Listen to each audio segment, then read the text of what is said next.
Tonight, more intelligence on the national emergency alert we're going to get on our phones tomorrow afternoon. The Kansas City Emergency Management Team tells Fox 4's Reagan Porter this is part of preparing for disasters. She's live now outside the Kansas City, Missouri Emergency Management Office. So what do we need to know about this for Wednesday? On top of the monthly tornado siren test, expect to get an alert on your phone.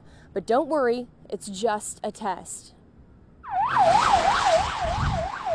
Allie Breeze says part of being prepared is staying informed.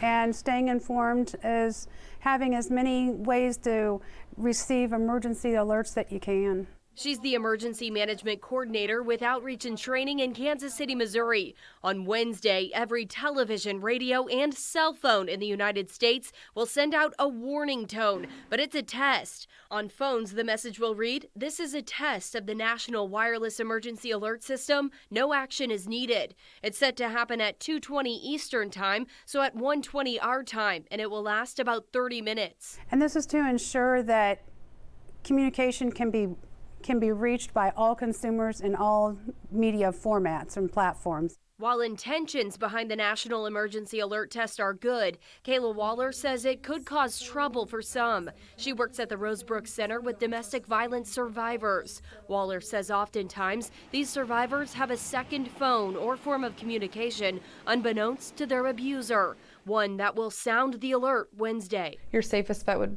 to turn off the phone if you have a phone that your partner doesn't know about, just to prevent any sort of escalation or retaliation that might happen. FEMA says if your phone is off during that 30-minute period, then you should not get an alert. There's also an option to disable test alerts in settings. However, Breeze advises anyone who can to keep alerts on. She says it's part of being prepared for when severe weather strikes. And if they are not outside and can't hear the sirens, this is just another way for them to get those alerts.